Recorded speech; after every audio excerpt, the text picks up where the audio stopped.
Hello, everybody. This is SeetherCast here, and welcome to probably the least crazy, most non insane episode of SeetherCast number 9. Even though it's 9 like Hitler, but It's gonna be pretty crazy, guys. yeah, because I got a really chill person here. Because every other person I've ever had on this podcast is kind of a maniac, wolf aside. But yeah, but we have Induztrial Dog. You can just call me 97. Industrial Dog 97. Like the gotta put an 97 in emphasis the on- back. I had it for a long while, and it was just because I don't know why. It's because I was born in 97, but it's just Industrial Dog. Well, I'm gonna put an emphasis on the Z because there's a Z in it. Industrial Dog, Red Boot. But anyway, just introduce yourself while I just sit back here and then collect the ad revenue. But Okay. Well, my name is Industrial Dog, and I go by that name because I am into a lot of industrialized type music, like EDM music, I should say. And a little bit about me, I started my YouTube channel on at the end of 2014, and what I basically do on my channel is I make these music videos called Animashes. They're these videos just in general they're called Animashes and AMVs. I used to make those type of videos, and what they're basically called what they basically mean is they're basically animated they'd have animated movies and TV shows, and people would put them into their editing softwares, and what they do is they take clips and they'd put it to music that they want to edit to, and they can add text, transitions, effects, and just make it look go good to the music. That's the main thing. And I like it.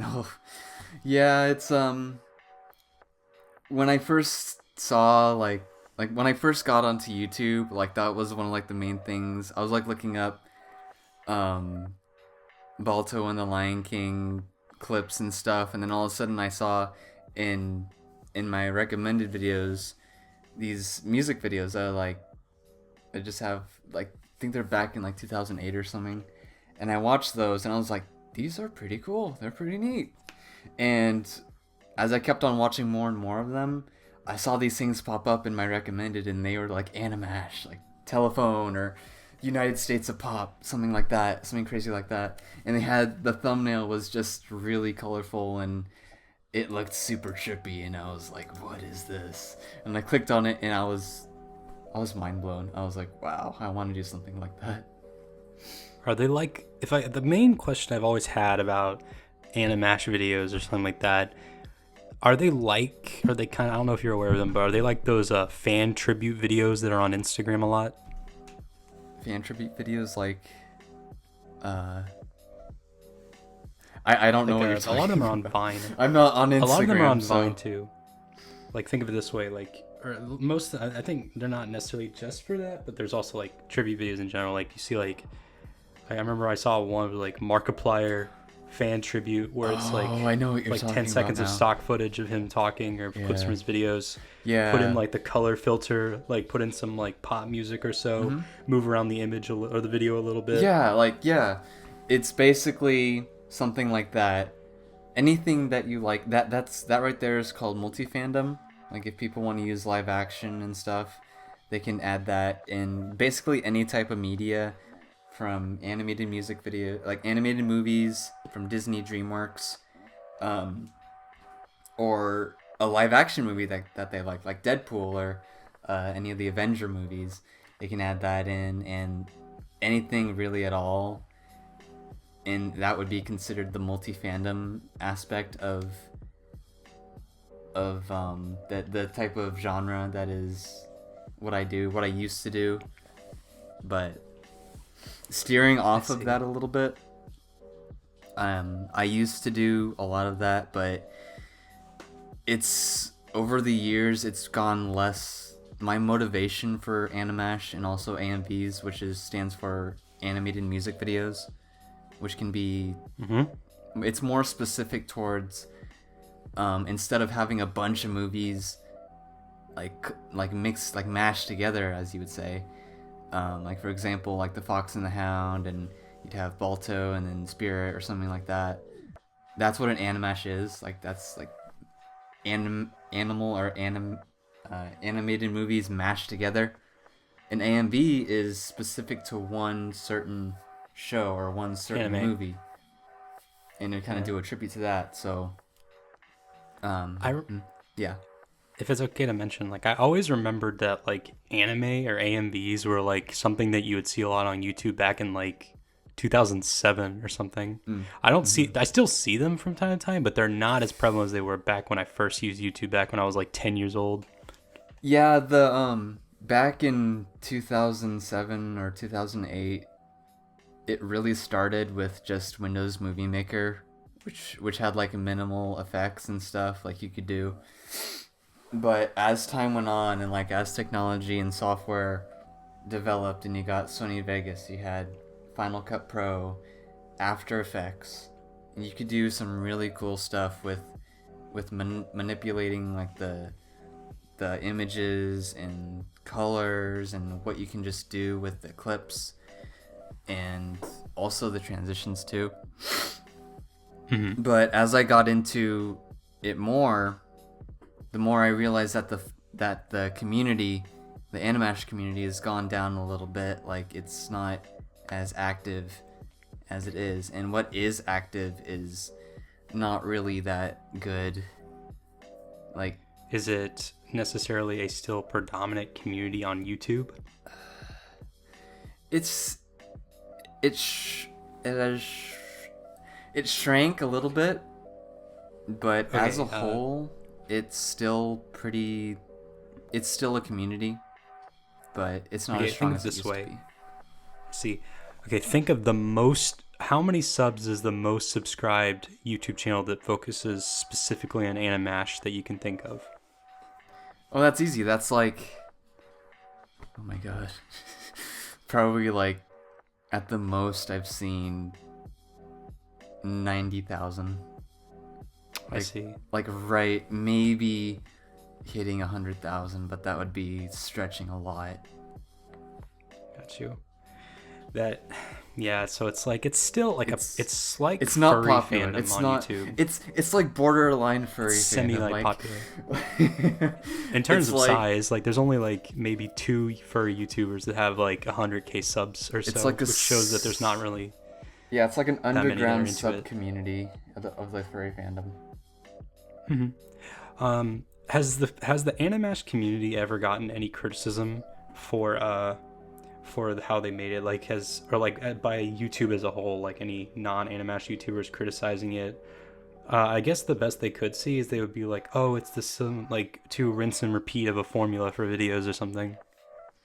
Yeah, I don't think any popular furry YouTubers have really touched on the subject of Animash or anything of that community, but I have seen YouTube videos where people would basically kind of make fun of the Animash community, saying like they're borderline furry, but they don't want to admit that they're furries or something like that.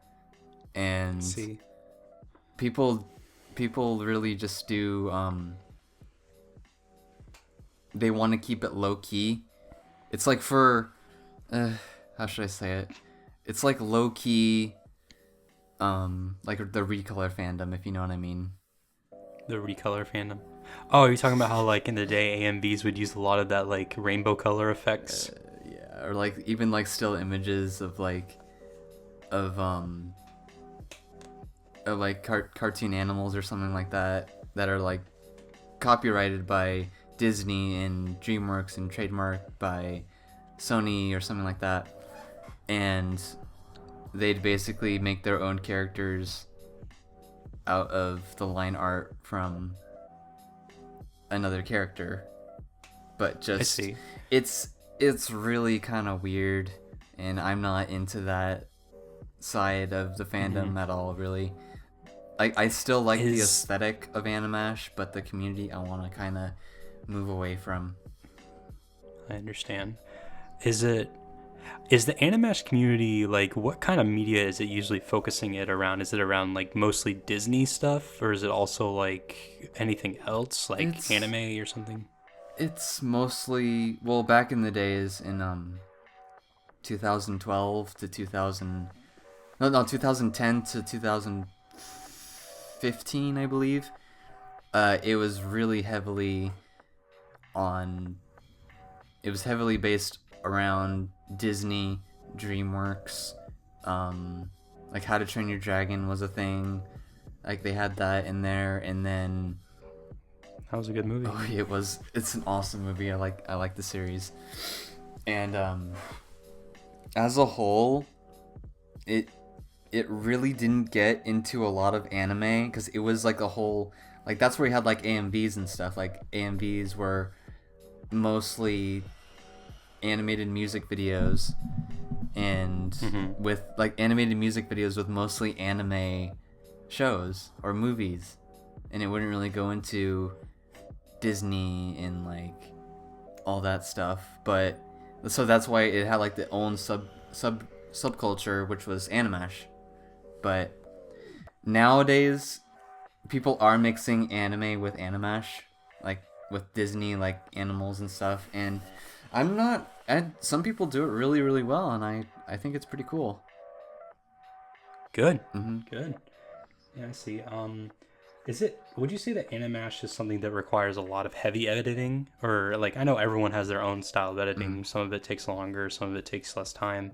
Like, would you say that like is it like a very in-depth editing process, or is it something that doesn't seem to be that? Well, you can make it very heavily edited with like After Effects and like I think Final Cut Pro or something.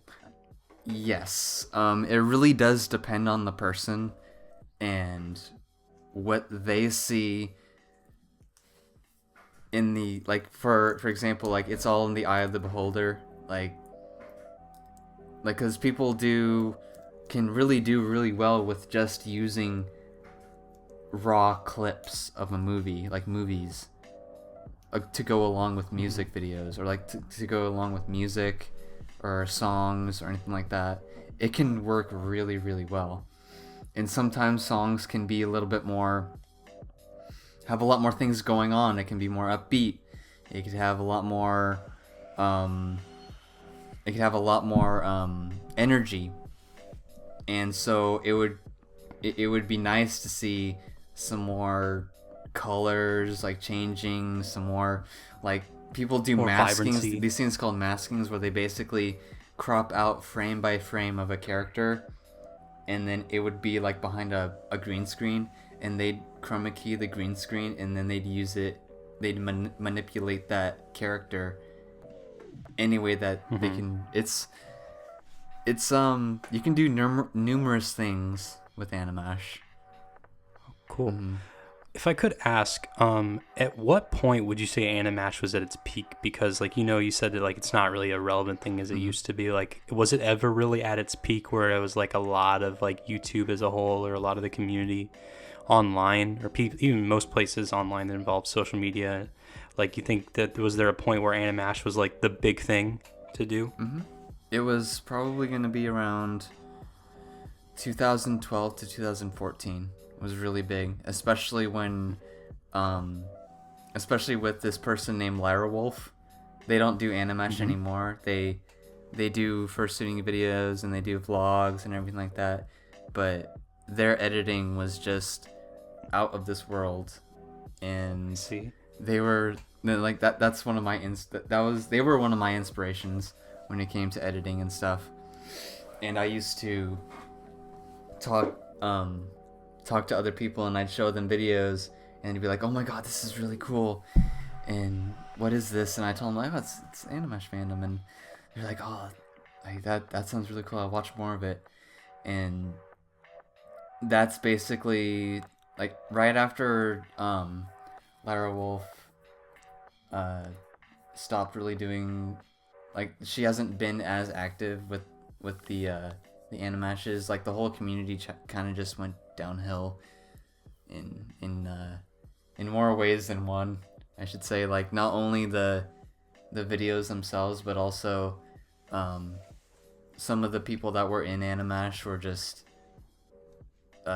not very good for the community at all, and they actually helped decline the community a lot. I see. Well, that really does seem like a really kind of interesting story. But one last thing I want to ask before we get into the second half of this podcast. Mm-hmm.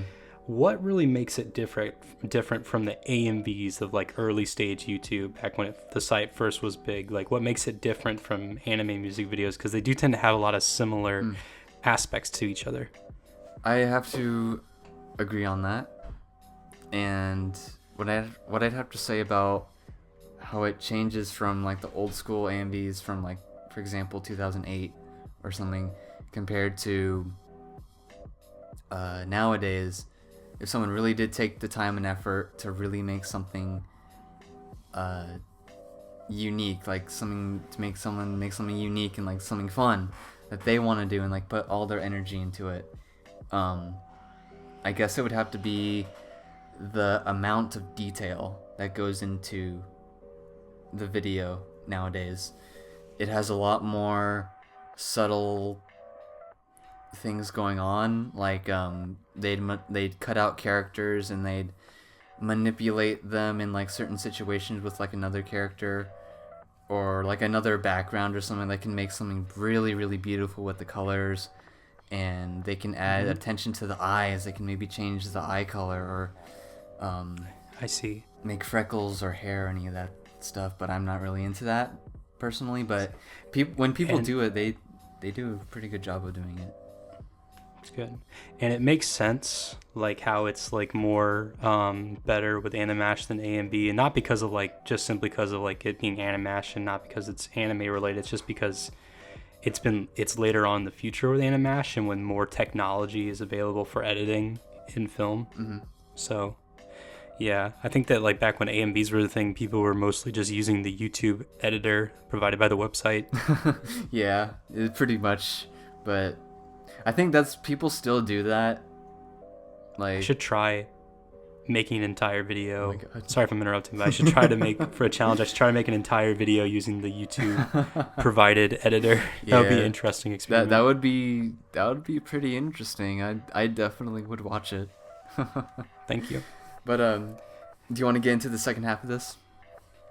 Yes, the second half I wanted to get into, which I think there's also one other aspect of the first part, but I guess you could kind of like wrap it into the second half because we're kind of on a strict time schedule, but not too strict. I'm still relaxed, Seether. But I want to ask, like, since this channel is mostly furry, I want to ask how it like really Animash really wraps into being a furry, and also how being a furry wraps into you as well. Like, you have a dog profile picture right now, an anthropomorphic dog. If you just like, oh, I'm not a furry, then I would be kind of questionable. I would still accept it, I guess. Everyone has their reasons. And also, like, you said you had an interest in music, so you can also kind of go into that at some point in the second half. I'd love to. Well, okay. What you'd said about how Animash basically helped me become a furry, or like get into more being a furry, I guess I'd have to say it's because a lot of Animash is basically centered around the animated animals more than animated humans. Nowadays, well, at least nowadays, I should say. But I was really interested in the movie Balto, and also Fox and the Hound, Oliver and Company, all the Disney movies, and even DreamWorks movies like Spirit Stallion of the Cimarron and Shark Tale. I'm not gonna lie, I did watch that movie, but I thought it was pretty cheesy, but in a good kind of way, but also bad.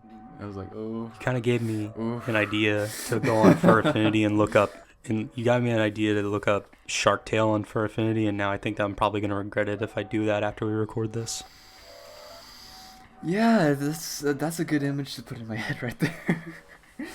Freaking Will Smith's face on a fish. Like, yeah, it's a little bit traumatic, but for me as a kid, I was like, oh, it's a Finding Nemo ripoff. Okay. But as like what I was saying about it making myself a furry, I guess what it really got me into was actually not well, it kind of helped me with the animated movies from Disney, DreamWorks, and all that. But there was this one anime that I got hooked onto that sealed the deal for me as being a furry, and it's like it only has 2 seasons. It's I'd Spice and Wolf? I'd highly recommend watching it. It's called Ginga Nagabashi Gin and Ginga Densetsu Weed, and it's basically about these pack of dogs in northern Japan that basically form packs of bigger dogs, and they go up against these giant man-eating bears and basically try to save their village, or like save the people from these deadly bears and everything. Like that's at least season 1. And season 2, it goes through like this whole Naruto phase. And it basically just goes ninja stars and they running like Naruto. No, more like they use their fangs and their like claws and stuff, and they have like there's this one dog that his name's Hiro, however you want to pronounce it, but he's called Hiro the Ball Snatcher, and he guess what his special move is? Just guess. He can catch a ball with his mouth or something? Nope. He can rip off a person's testicles? Yep. I had a feeling it was that. I was just like, get your mind out of the gutter. That's probably not what the case is or something. Yeah, like it's like the first thing that we see of him is him going up to these 2 dogs that are like basically guarding this part of this mountain, and they refuse him to go by. So what he does is he basically, like, they charge him, and he basically lunges forward, and he like basically slices off one of the dog's balls, and it is horrific but absolutely badass at the same time. And I was like, holy shit, what is this anime? This anime you're telling me about gives me some like serious like Isle of Dogs vibes. Oh yeah, I have yet to see that movie, so do not spoil now. It's all right. It's like the thing is, the movie already had a big fan base to begin with because the director has one of those fan bases where every movie he makes is they think it's a masterpiece. He's a great director, don't get me wrong, but not every movie he makes is a masterpiece. Like the movie, visually it's great, but the story's kind of yeah. But yeah, like I learned how to appreciate the Fantastic Mr. Fox. That's way better, in my opinion. But like the comedy was kind of weird in my opinion, but it has its own, it has a certain market comedic value, and that's something that I grew to like. And after I grew to like that, it's a really fantastic movie. Yeah. Pun intended. That's the thing. Yeah, it's just the problem with that is like when it comes to a lot of people that make films or books or write them, like that's why I don't like ever really follow authors or directors and watch movies just because the director or the creator, because a lot of them have this problem where after some time and after a couple installments they kind of write the same thing over and over again. So that's kind of like, seriously, a lot of the characters in Isle of Dogs are really similar to Fantastic Mr. Fox. The way they talk to each other is kind of similar. Oh yeah. And it just gets repetitive, and it's not bad. It's not a bad movie. His movies are still really good. It's just same formula over and over again gets a little tiresome. But yeah, I'm rambling. You can keep going. No, it makes a lot of sense. But getting back on topic of what you're saying about that, there's this one dog, and his name is GB in Ginga Densetsu. It's season 2. And he's an English setter, just like my persona is. And I thought he was like the most derpiest and cutest thing ever. And I was like, I could really like relate to him too. He's like one of those characters that you can really relate to in a certain way, just especially if you're like a goofball and you kind of don't fit in with the crowd really. Like his character really it spoke to me, and I was like, I can feel for this character. I really like it. And over time, I was like, you know what? I like to have like a persona similar to GB, but like obviously like have different markings and stuff. Like have a whole new attitude, like personality wise. Definitely. Mm-hmm. And what was your other question that you wanted me to ask? Well, I was relating to how it really brought you into the furry fandom. And if I could ask before, it's two things left. The first one I want to address is how do you feel, you can quickly touch upon this, how do you feel Animash community has a lot of furry inspiration to it? Like, because from what you're telling me, Animash seems to be kind of like a subculture within a subculture, like something from furries, and furries are already a subculture, so it's becoming a subculture of a furry subculture. That's totally fine. Well, I do know that a lot of people that started off in Animash are now furries. That they're like now like in like the actual furry community, like they have like their own original persona and how they incorporate that in more to their videos, but also their artwork too. And is it I see.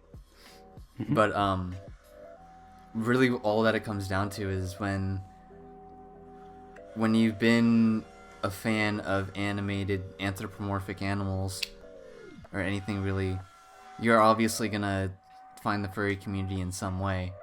And if you don't like the furry community, but you like anthropomorphic animals, that is completely fine. That doesn't mean that you can be in the furry community or even consider yourself as a furry. But when it draws the line is when you base your content more around anthropomorphic animals, or your persona is more of a fursona, if that makes any sense. Definitely. And it does, like, so it kind of, you're explaining it to me like is like it's kind of a stepping stone into getting into the furry fandom, which I can see. It is one stepping stone. But I need to ask, like, since it has like at least, even though it's not a big community, like Animash is made of at least a couple thousand people probably. Are there a decent amount of people in the Animash community that don't identify as furries? Yes, of course. There are a lot of people that they're just living their lives as normal people. I know people that I used to talk to that were into the Animash community, and now they're more into the multi-fandom community because they kind of strived away from Animash as like being, oh, that's in the past, or I was younger back then, I'm more into this now. But there's people that still do Animash, and I personally haven't talked with them, but I can't really say anything, but most likely they're going to say that they are in some way a furry. I can see that. Well, that's a good way to put it. And so like overall, it's kind of just, you would say it's kind of its own individual thing that kind of spawned from another kind of sub-community back on YouTube over the span of a couple years. And now it's gotten to where it's not really like something that's necessarily completely dead. It's just not something that's not really in the spotlight anymore. Just like how, as much as it used to be. I felt like furry fandom, I think is right now like leaving the spotlight in terms of YouTube. I mean, furry YouTubers were more prevalent 2 years ago. They're still around, but like it's the same thing. Like they're not in the spotlight anymore. Like a list of like YouTube genres that aren't really a thing anymore. Like are furry YouTubers, brony YouTubers, reaction videos, horror gaming channels, things like that. And I think right now, like in my personal opinion, what I think is like the most like biggest kind of like striving community on YouTube right now are animation vlog channels. Yes. I do like those a lot. Those are definitely... Those are fun to watch, and they obviously get a lot of views. And when it comes to stuff like that, there's a lot of work put into them. There's a lot of work. Yeah. I won't deny that. Yeah, I can definitely see that. But yeah, it follows a formula though that kind of just drives me. I don't know what it is, but it just drives me crazy. And it's a formula. It's like a weird formula that I can't put my hand on. Oh my gosh. And we deserve 10 dislikes for that right now. I'm kidding. But It's funny. but when it comes to for YouTube, I think that's a better form. Like it's a better outlet for me and my personality, because when it comes to doing Animash, I'd put a song into my editing software that I really like, and I'll put in like the first couple clips, and then my motivation and inspiration just goes completely skyrocketed down. Definitely. It just like I'll just work on this tomorrow, and then yeah, it's not as motivating as doing something like what you do with doing a discussion video with your stills, like with your your persona stills, and I'm not an animation channel though. your animated still. What? God damn it! Oh my god, do I count as an animation channel now? Yes, you Oh do. shit. No, I don't. No. But No. But yeah, I don't get the views to be an animation channel. Oh, yeah, but I think you're in that genre, that YouTube genre, the furry YouTube genre. I'd have to consider you to be a hidden gem, because what you talk about is so relatable, and the stuff that like you're really passionate about what you like to talk about, and you have really good points, and I think you just hit, if not you're right under 5,000 subscribers, and I'm still a little under it. Okay, Thank you. I'm like surprised that you don't have any more, because or more I should say, because you're really like a very what's the word, like, you know, like one of those type of people that would just get along with like instantly, you know. Oh, don't say that. You're making me blush. Like you're one of those people Everyone that like I can compare myself to that type of thing, like especially with like with everything that like everything you're going through and everything like that, and just how you talk and how you focus on a subject, and how you talk about a subject, and you're neutral. You're not on one side and you're not on the other side. You're kind of neutral in both aspects, and that's unless something... it comes to Undertale, then I'm like, fuck you if you're wrong. Fuck yeah, Undertale. But that gets into another subject that I want to talk about, and that is... We're running low on time, actually. I'm sorry, but please, I feel everyone subscribed to Induztrial Dog Nice. I'm like, what are you at? Like 410 or so subs? I'm 460 something right now. Yeah. Everyone subscribe to him. Let's get him to 500 subscribers. Hashtag get Induztrial Dog 97. I can be able to pay to my rent now. 500,000 subsubscribers. Aw, really? No. Yes. Oh. Yes. But need to get are we out of time, or can I talk about? Because I haven't talked about music or anything like that yet. I'll give you 30 seconds. No, I'll give you a few minutes. Okay. It's fine. Take as long as you want. Okay. So what I want to focus my channel on, and I'll talk about this more in the update video that I'm making. Okay. Will be about music and DJing, because all throughout my life, well, actually, it started when I was about 8 years old, but before then, before I even got a hold of like my mom's iPod Nano, like I did not care about music whatsoever, and I was just like one of those kids, like if I heard music like on the radio or something, like I would just like be like okay, I don't really care about that. But ever since I got a hold of my mom's iPod Nano, I started listening to like R&B, some jazz, some soft rock, some Daft Punk, and even some rap music.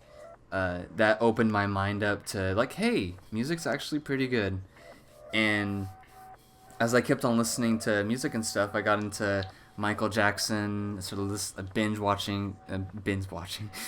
listening to Michael Jackson, and then I got into Lady Gaga, which had more like Lady Gaga and Daft Punk, which had more electronic elements to it. and I was. Does Lady Gaga still make music? Mm-hmm. She has a new. She I has a haven't new heard from her movie in like coming years. out. She has. She's just not as popular as she used to be, I guess. She has a movie coming out. I forgot what it. I think it's A Star Is Born. I believe that's what it's called. I think isn't like every musician's getting a movie. Like I saw the ad for the like, hey everyone, remember this pop artist from like the early 2000s? Yeah, they're getting a movie now. Like Coldplay. I heard Coldplay has a documentary coming out. Yeah. And then what was it? Bohemian Rhapsody. They're having one. Yeah. But was it called Queen or something? Yeah, I know some of those artists and bands, and they're really good.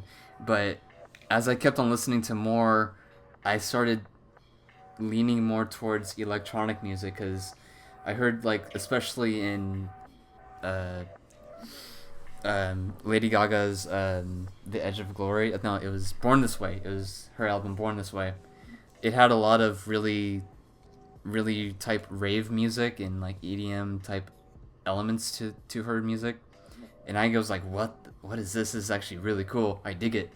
And I started listening to her music on YouTube, and then I got suggested this one song called Universal Language by DJ Koon, and the thumbnail basically had a clown with a demented smile and like really evil, and I was like, ooh, what is this? And I clicked on it, and that's when I really opened up to music as a whole. Like it showed me a whole new world of music when it came to, because DJ Koon is a hardstyle DJ. They used to be into jump style a lot, but then they slowly made their way into hardstyle, and that's the type of music that I want to focus on both my channel and as a DJ.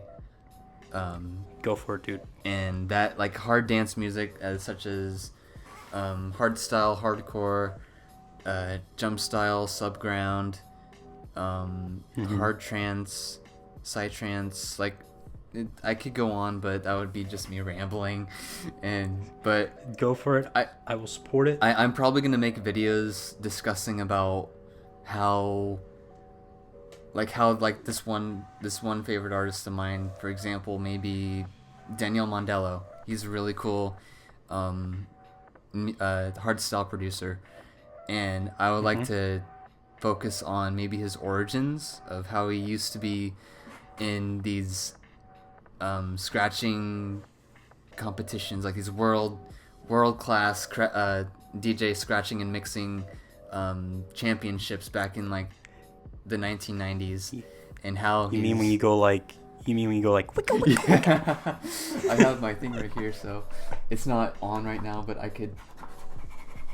Can you, like, before we sign out, can you do like one little wicka, wicka, wicka, wicka? Like, do something like that. I'm pretty much cringe right now when it comes to that, but I'm basically just into, I want to practice more of DJing and everything, and I could do some videos on that, and maybe just do some other things too, like maybe get into movie reviews, or maybe show reviews that people don't really touch upon. I'd like to do something like that. But when it comes to Animash, I think I will do one ever so now and then, but just see how the future goes for me. Yeah, to keep trying, see what you think best suits your channel. Just keep experimenting. And and also with your music career, I will support it. I will buy it on iTunes, on SoundCloud, on Spotify, I'd MySpace. Definitely like to actually start producing music too. I'd really like to. I'll buy it on Tidal.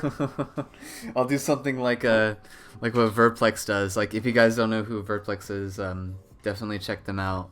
I'm gonna promote them on my channel too. But they're really good with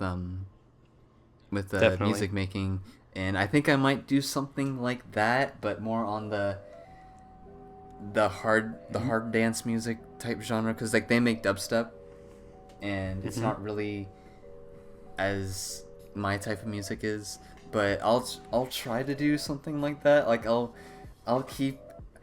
obviously want to keep my persona as like the main label on whatever I do, but when it comes to like my music, I'll try to keep it in and out of the furry fandom. Like I might do a song that is not related to the furry fandom, and I'll do one that's hinting towards the furry fandom, and then the next song I might do something that might make a remix of you. Just have like your intro, and just like I'll remix it, and I'll just put into this floor killer of a track. Yes, and we can go into that next time because we're out of time. Awesome.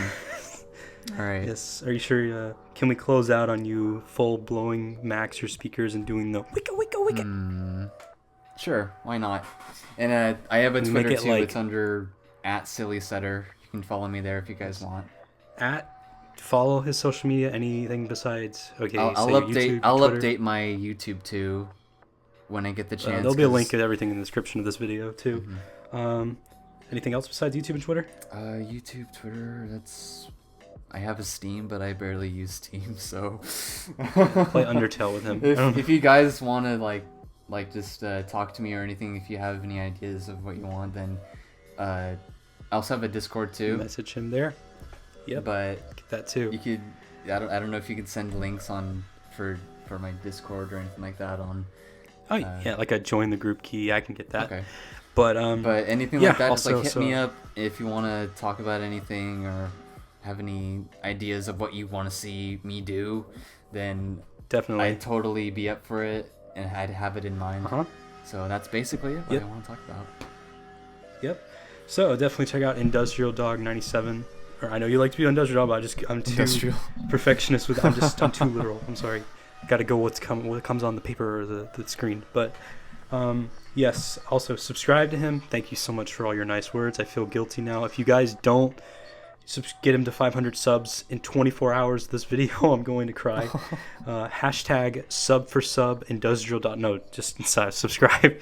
Hashtag get InduztrialDog 97 to 500 subs. That's a long hashtag, but you guys can do it. I believe in you. So that's cringy. Do it. Wow, I'm trying to help you, and you're being I'm kidding. I'm kidding. Okay, it's cringy. I know. This is like. Well, take care, guys. Any last words? See you guys. Bye-bye. Bye. Wicka, wicka, wicka, wicka.